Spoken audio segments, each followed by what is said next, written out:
All right, welcome back. Yes, we say in Nigeria we try to laugh to keep from crying because things are rough.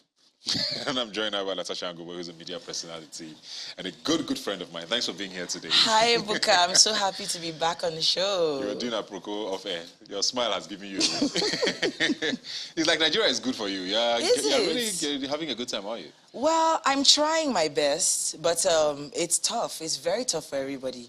As a matter of fact, I don't know how I didn't arrive here like pouring sweat. Diesel, how much did you buy diesel? What was your last diesel price? Close to 800, I think. Absolutely. Yes. So that's basically like almost 200% increase in what we were buying diesel this year. I know I bought diesel just about a month. Pretty much. Yeah. I know before Valentine's Day, diesel was somewhere around 200 and something, and now it's 7, and nobody is saying anything. What is the reason? We got an apology from Mr. President. We got an apology that the light is bad. I didn't hear anything. I didn't hear anything about the diesel prices. Why is no one talking? So there's a plain devil's advocate. There's a conversation about how Ukraine is the issue, but there's also the counter argument. But we are an oil producing nation. We are. But we don't have refineries as well. No, so we don't. It's a build-up of just years of incompetence. It is the catch-22 of the century. Yeah. But then the thing is, what are we going to do about it? Because we can't continue to. I've been complaining for the last couple of days on my social media. I've been using my voice as my platform, and then somebody asked me, "What can we do?"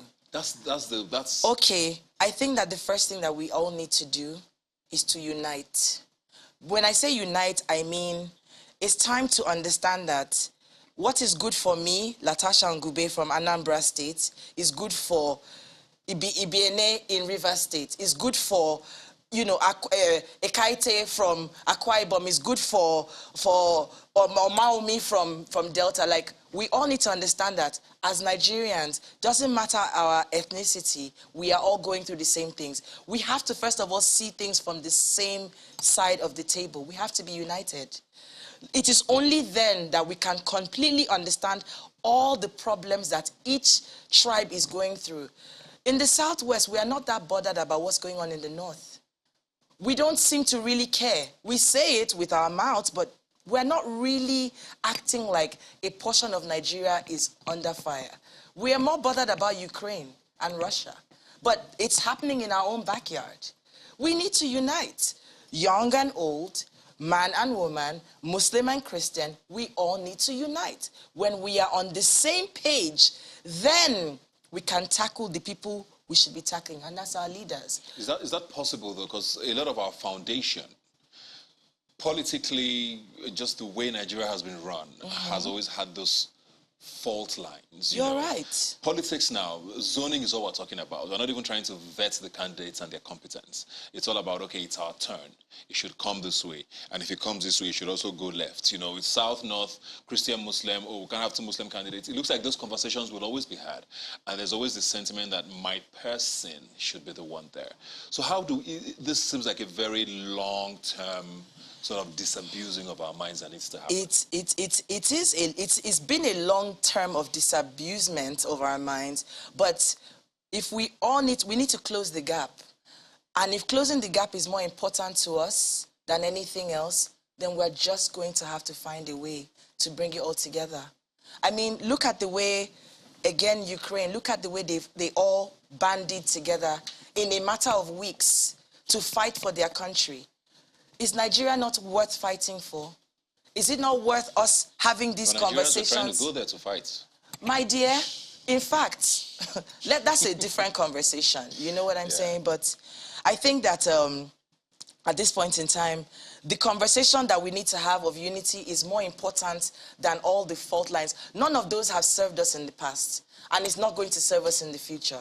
So it's important. If it's important to us, then we're going to just need to push through and push through very fast. Everybody keeps saying, get your PVC for 2023. Awesome. That's a great rhetoric. But can I continue paying 750 naira until May next year? I don't think I'll make it. People are increasing rent. The cost of living is choking. It is astronomically high. There's no one you call that has lights in their homes.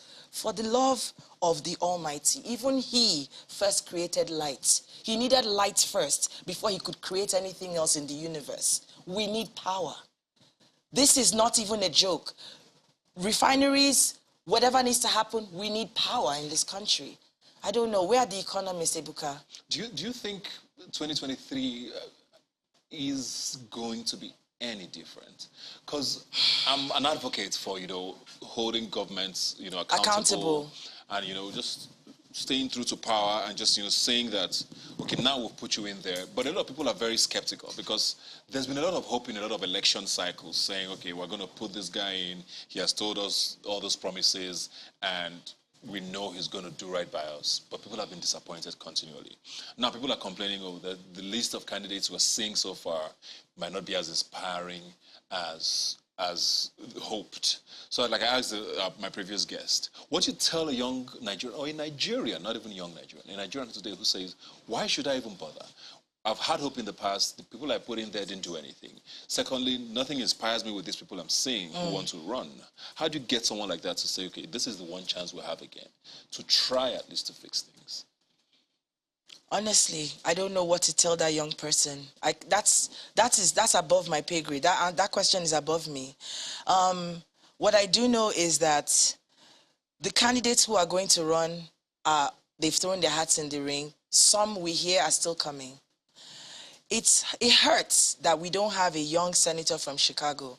This is, of course, it's a statement or a figure of speech for a character who has risen from the unlikely guy, our Obama type, that inspired all that confidence. We don't have that person, and it's unfortunate. I'm yet to see it. But from the candidates that we do have, can we put them through the fire? Can we put them through the fire enough in the run-up to the elections, so much so that they will be forced to be transparent? Can we do that? Can the media not put paid appearances before hard-hitting interviews? Can young people of influence not sell their voices for a couple of millions? Can we grill them enough so that we can separate the wheat from the chaff? Can we actually, because that's really all we can do. Can we hold them up to the light so that we can see what they're hiding in the dark places?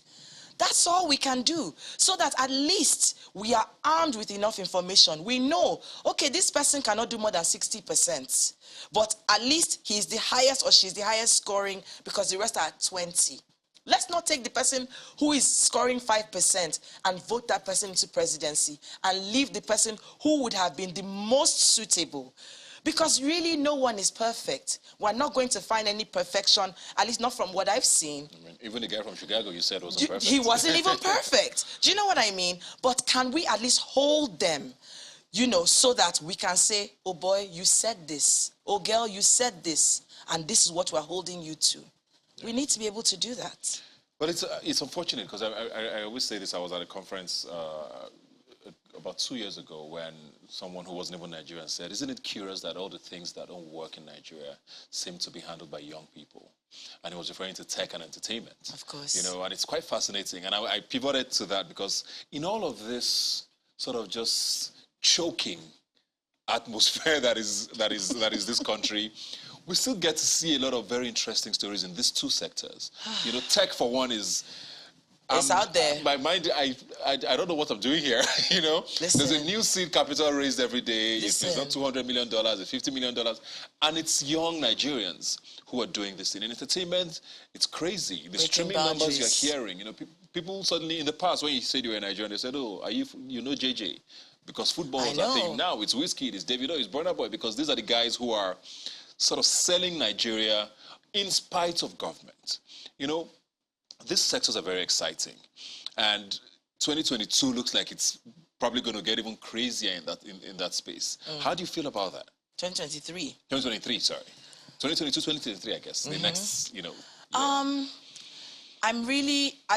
happy because I feel like when we talk about young people, we're talking about maybe under 42 now. 42 and under. And of the 42 and unders, I want to feel like I'm one of the pioneers. Yeah, the millennials and Gen Zs, basically. Yeah. But we pioneered the young people moving these conversations forward, moving these industries forward. I remember back in the day, 15, 20 years ago, in the newsroom and whatnot. So it is like watching our children spring up and grow. Amazing and beautiful. But how I wish that it wasn't just these sectors. Yeah. I want to see more young cardiologists, more, young engineers breaking bounds. And there are a few of these outlier stories. You hear of one boy in the East that made a smart vehicle out of nothing but toilet roll holders and some wires.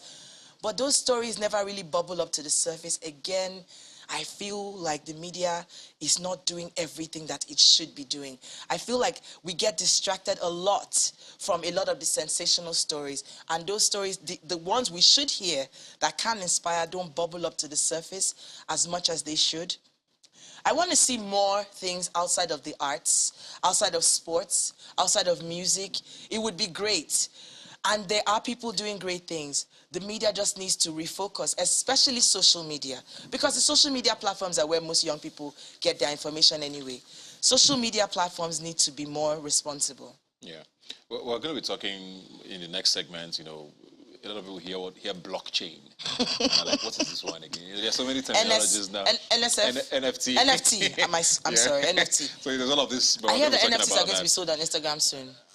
I mean, the world is changing. Listen. That's literally what it is. But I want to zone in on entertainment in particular, because it's a very exciting time now for the country. It is. Music, I always say, has had a head start. When the streaming platforms, the Spotify's and all of that changed the game.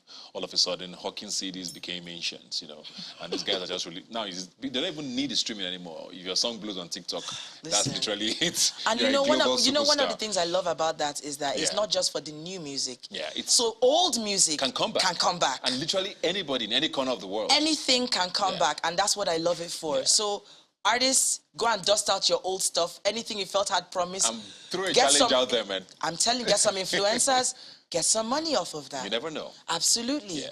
But my point is, music seems to have, got that on lock now. And it's very exciting to see young Nigerians now. A 19-year-old in 6 months is a global star. Absolutely. The movies and TV seems to now be catching on. We have all the streaming platforms now. Netflix. The ones that have been here doing well. A lot more are coming. Showmax is stepping up. Netflix is there. Amazon Prime is coming. We're hearing all of these names. And all of this. This is very exciting times, isn't it? For entertainment. It is. Because the more the platforms, the better, isn't it? Yes, absolutely. Yeah. There was a nomination that dropped last night. Yeah. Everybody has been, some are up in arms, many are excited. I'm like half and half. Yeah. I'm very excited about some nominations. I was very disappointed that some stuff didn't come out. A series that I was in actually made it, Smart Money Woman. We were nominated for Best Overall Series. So, hey, yay us. Congratulations. Thank you. Yeah, there's quite a few things that I thought I would see and I didn't see. So, for example, King of Boys wasn't nominated. And I thought, King of Boys, are you serious? Yeah. But then I reached out to Kemi Adetiba and I asked her. And she said she didn't submit a nomination for this year. So I'm like, okay, everybody online can calm down. I'll probably write an article about that. Everybody can chill now. Simmer down. Yes, simmer down. Kulia Folayan, Citation, Swallow, I didn't see any of that. I was really hoping Ijoma Grace Agu got a nomination. She was phenomenal in that. I didn't see anything there. Some films I thought, best movie? Like? Best movie? I'm just going to come and say at least one. Amina. I was like, no. You didn't enjoy it? No, I didn't think that it was cohesive. The idea of it was great. I was excited to watch it, but it was kind of a letdown. Yeah. It was more than kind of, but no. But I mean, I was on a streaming platform, right? It was on a streaming platform. So it's also interesting now that even in Nigeria now, we're starting to realize that, there's more to movies than just the big things in the cinema. Of course, the streaming guys are absolutely. also getting nominated. Oh, absolutely. Yeah. I mean, all over the world, globally, streaming platforms have taken over the nomination charts. They have shows, their movies, they're all in there. So it's not just the traditional way of doing things anymore. Everything is changing, like you've said. We have to integrate. But what are your thoughts? I mean, I like it. I was going to go through, the list of best movies. I mean, our Voiceless, Rattlesnake, brilliant. I love Collision Course, I've Rattlesnake. heard so many great things about Collision Oh, Course, yes. but I haven't seen That's it. a Bolanle Austin Peters joint, Yes. isn't it? Omogeto was, of course, a I national... love was a Omogeto. national... Funke Akindele, if you're listening, I want to be in part 2. Thank you. Neka the Priestly Serpent, La Femme Majola, and Just La in Femme Time. Majola, Yeah, so absolutely, Rita Dominic. it's an interesting... It's an interesting mix, It's an interesting for sure. mix, you know. But like you said, there were also some movies that maybe you'd have thought. I'm not sure if Uyimo Fair submitted, but that was also an interesting they weren't film. I don't know if they submitted or not. Oh, there was Namaste Wahala. Oh, yes. I think they're going to be best director. I don't know, but I was a bit surprised. I was a bit surprised, especially because online there was very mixed reactions, you know, to it. So it will be, but then again, this is, and I don't know if that's a public voting category, you know, because some of the categories are, you know, voted for the public. But one thing I like though, there's a best online content creator. Oh yes. And I find that very interesting. Mr. Macaroni Tikuro, Bukumi Adiaga, August Sabinus, Jacqueline, Eden, and Elozonam. You know, it's an interesting. Like we're talking about how tech and, you know, just the way the world is moving now. There's an online content creator category. I wonder if the Oscars is going to catch up soon with that. I strongly doubt that. They're very, very traditional. Yeah. But however, I was a bit disappointed that there weren't more female, content creators in that category. I was a bit disappointed by that. Yeah. I hoped I would see more females. Yeah. So still talking Nollywood though. What you look at the way the industry is shaped now, because I feel like COVID changed a lot of how we consume. Excuse me. But it was also great that at the time, you know, streaming came in. You know, there's people who are doing original stuff. Even you just put your stuff on YouTube or on Instagram or TikTok or whatever. So that is happening as well. But with the way the industry is evolving, are you excited about Nollywood? Because sometimes it's you get excited, you're not sure. You know, how do you feel the way the industry is shaping up? Yes, yay to the streaming platforms, because what that does is that it definitely is bringing more eyeballs per minute, per watch, per movie, whatever. Absolutely. Content-wise, I feel like we are still not there. There have been a few movies, a few shows that, okay, international standard, doing good, but for the most part, it still feels like 1990 sometimes. It still feels like the 90s many times. It's just like, come on. We could have done better than this. The thing is, this doesn't diminish the effort. And this is the thing. The effort that goes into these things is still is incredible. At least the funding might not be the same in terms, or rather the budget. So $1 million movie, I don't know that anyone has spent $1 million creating a Nigerian film. But when you compare to someone spending 250 million naira, that's a lot of money to put down on a film. So by Nigerian standards, it's a lot. So effort, we have to say, yes, A for effort. But we must put in more than just that. Better writing, better scripting, better costumes, better plotting, better plot lines, better acting. Better acting. Like, we still just need to get better. Cinematography is doing amazing things now, you know, FX and whatnot. We are perfecting some things, but we still have a long way to go on others. Do you know what I mean? Sometimes you don't even need a big budget to make a great movie. So we just need to get better at many of these things. Thank you very much, Latasha. You can follow her on social media at Latasha Ngube, I believe. At Latasha Lagos. At Latasha Lagos, I beg your pardon. Are you days Thanks for being here today. I'm going to say hi to my dad. Hi, Dad. Bye. We'll be right back.